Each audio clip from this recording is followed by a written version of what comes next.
Longtemps, j'ai hésité. Allais-je continuer à mener une vie errante et vagabonder dans les rues à la recherche de ma mère, ou bien devais-je apprivoiser un humain pour me faire nourrir et héberger en toute sécurité? Et puis j'ai rencontré cette fille, et toute mon indécision a fondu comme neige au soleil. Après la brusque disparition de ma mère, j'ai dû me battre seule contre la peur.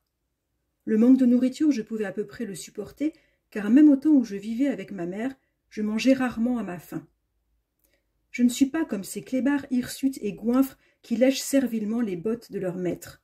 Moi, je mange pour vivre, je ne vis pas pour manger. Lorsque le lait maternel n'a plus suffi à me remplir le ventre, ma mère m'a appris à chercher de quoi me nourrir. Éventrer les sacs en plastique, ouvrir les poubelles, dénicher les endroits fréquentés par les souris, repérer les ruelles où abondent les déchets alimentaires. Bonjour à toutes et à tous en ce lundi 19 décembre. Alors, aujourd'hui, je voulais vous parler d'un roman que j'ai lu il y a quelques temps, quelques semaines. C'est Féline de Bu Huiyang, j'ai du mal à le prononcer. Bu Huiyang, paru en Corée en 2006 et qui a été traduit et paru en France en 2009. Un roman que j'ai beaucoup aimé.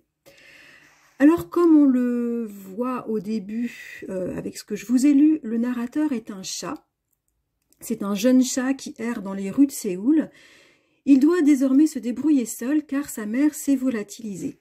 Alors, il connaît les bons endroits où trouver des restes de nourriture, mais il doit sans cesse faire attention aux gros matous et aux chiens que les maîtres oublient trop souvent de tenir en laisse. Planqué sous de vieilles planches de bois qui le protègent à peine de la pluie, il pense, il rêve, il fait des plans. Il aimerait trouver une maison humaine pour manger de bons plats et dormir sur des couvertures comme le lui avait raconté sa mère qui avait connu ce luxe avant de céder à l'appel de la rue et de l'aventure. Un jour, dans un parc, il tombe sur le charme de Min-young, une jeune fille au pouvoir félin incroyable selon lui. En fait, il est attiré par cette humaine comme un aimant. Alors Min-young, elle vit chez sa grand-mère dans un petit appartement, un tout petit appartement.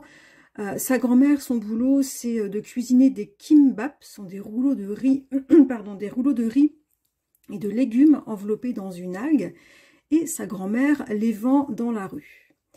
Alors Min-young, elle semble avoir fui sa mère parce qu'on s'aperçoit qu'il y a de temps en temps des appels de sa maman, mais elle refuse de parler à sa mère et on ne sait pas trop ce qui s'est passé, mais en tout cas, elle s'est réfugiée chez sa grand-mère et la cohabitation n'est pas super facile.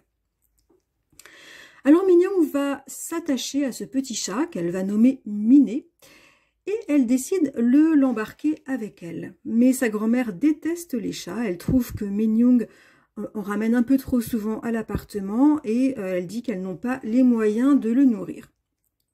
Alors Min-young va vendre Miné à un ami. Fou de tristesse, Miné fera tout pour retrouver Min-young et vivre auprès de la maîtresse qu'il s'est choisie.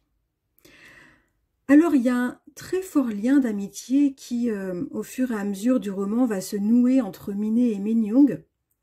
En fait, au fur et à mesure de toutes les démarches diverses et variées que va entreprendre la jeune fille pour essayer de résoudre ses problèmes. Et par ce biais, on va découvrir la vie de Min-young et puis ses problèmes en question dans lesquels elle s'est mise et avec lesquels elle essaye de jongler, de se dépêtrer toute seule. C'est un chouette road trip humain-félin, une lecture vraiment sympa, très rigolote. C'était vraiment amusant de suivre les réflexions d'un chat qui s'interroge sur les comportements humains. La plume est drôle, comme je vous l'ai lu au début, c'est très très amusant, très bien écrit.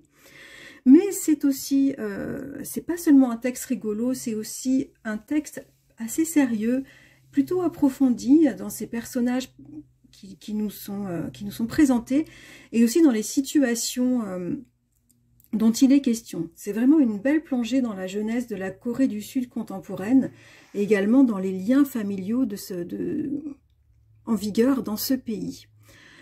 C'est un roman à conseiller alors aux amoureux des chats bien sûr, mais aussi à qui s'intéresse aux difficultés de l'adolescence en lien avec l'acceptation du changement. Un très très joli roman que je recommande. Voilà, Bu Huiyang, je n'arrive toujours pas à le prononcer. Le titre c'est Féline, sorti récemment en poche chez Piquier Poche. Et voilà pour cette lecture. Je vous dis à très bientôt.